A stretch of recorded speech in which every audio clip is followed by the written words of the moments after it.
Well, disappointing today in our play. Not disappointing in the fact that we did play. I still hats off to our medical staff, to Gene Taylor and his group for allowing us to keep going and keep playing. And it wasn't the outcome that we wanted, um, and we didn't play particularly well. I know that what the guys have gone through the last month to 5 weeks trying to prepare to play.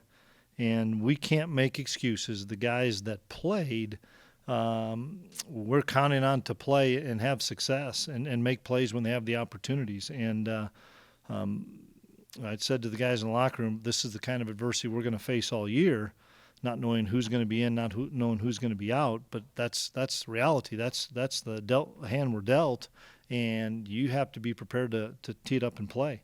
That being said, I appreciate the resolve. I appreciate a number of guys that probably didn't anticipate playing, even though we knew the guys that were out. We had a lot of guys get banged up in the game that had to step up. We were down to our third team center.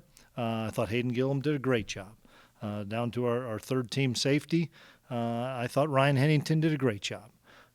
But all that being said, it's frustrating when you take a loss and you feel like mistakes and stuff that we knew you're going to have them in the first game. Then you throw in the fact of the lack of practice time and stuff. It was frustrating for us. Start out with Ryan Black.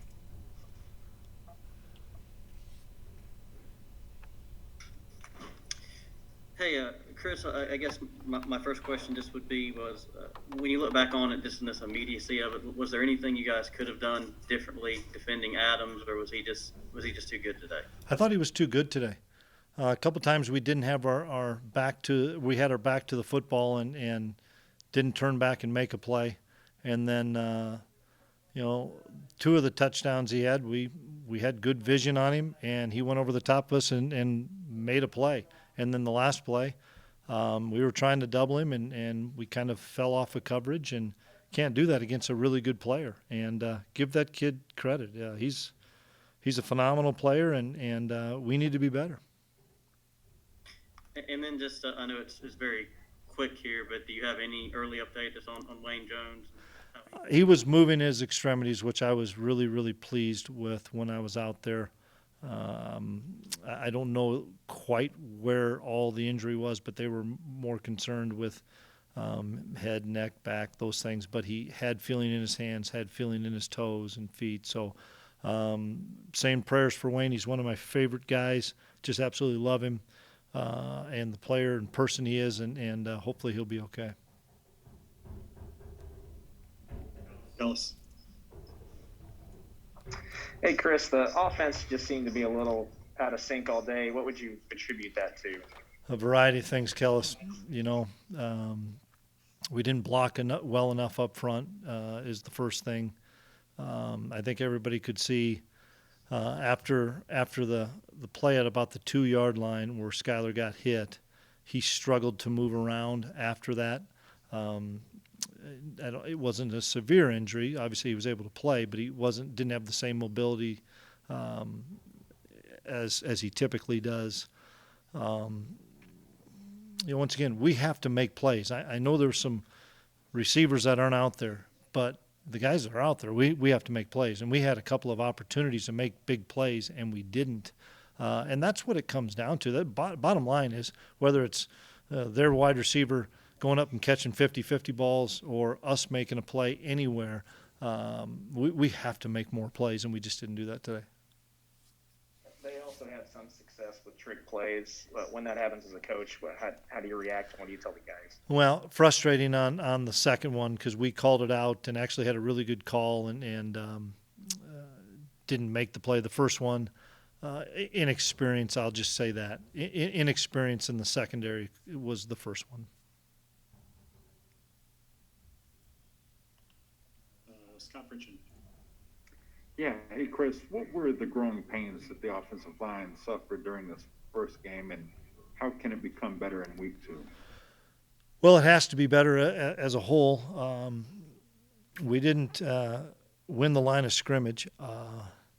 it hurt us when we lost Noah Johnson in the first series for essentially the game, because he's our leader and our guy at center. And then we tried to have Ben move to center and flip the lineup around. Noah tried to come back in, knew he couldn't snap the ball, so he tried to play some guard. Then he figured out he couldn't do it. And then we brought in Hayden. Once again, I thought Hayden Gillum did a nice job.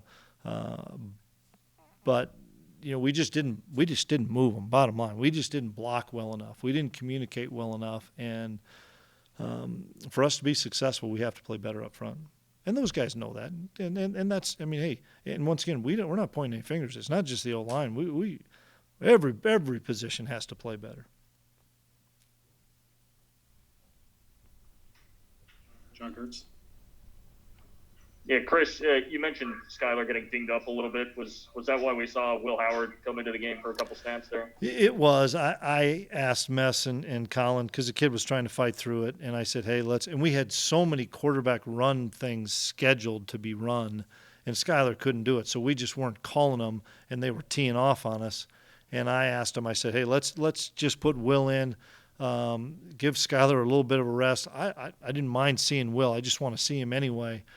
Because he's done some really good things. And so we just said, hey, we're going to start. If it was going to get to a third down, we were going to put Skylar back in. We wanted him for 2 snaps. Obviously, they blitzed us on the one play, and they get a tackle for loss on Will, which was good for him because he got a chance to get hit as a true freshman.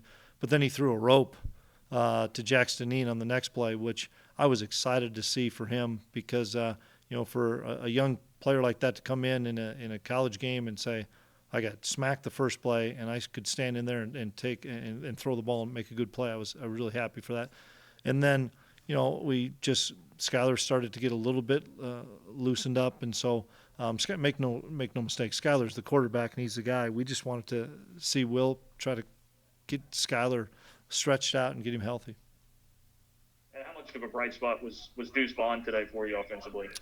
Well, we knew he would be. He's a really good football player that's learning our system and learning how to play.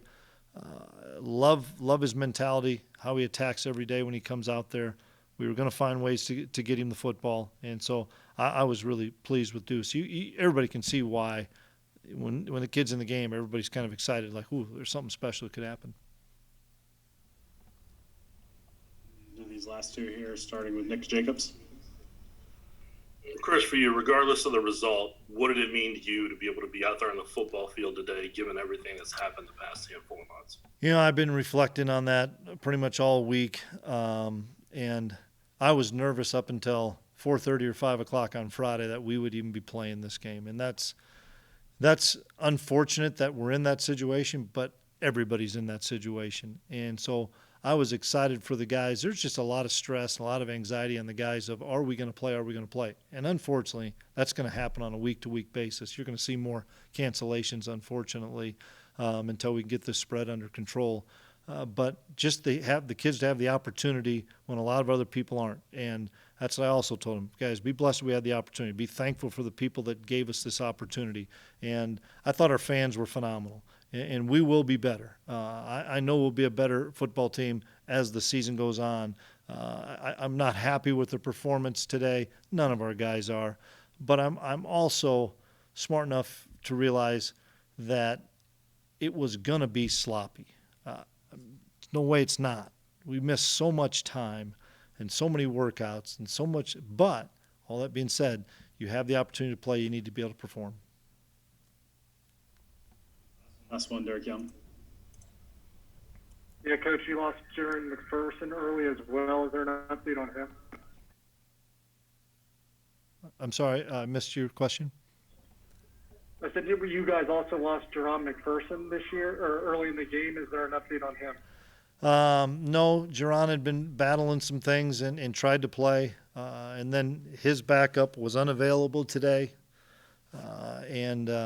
So we moved Henny, and Ryan Hennington did a great job trying to play his tail off. I love Ryan Hennington, and I can sleep well at night knowing that Ryan Hennington's given everything he can. Ryan just needs more snaps and more experience as a free safety, and so Ryan's going to continue to get better. But I was pleased with Ryan to go in a tough situation of not taking a ton of reps there because you lose the top two guys, and he played. And I know he's disappointed. That's the thing. I'm frustrated because I know what it means to that kid, and I love the kid.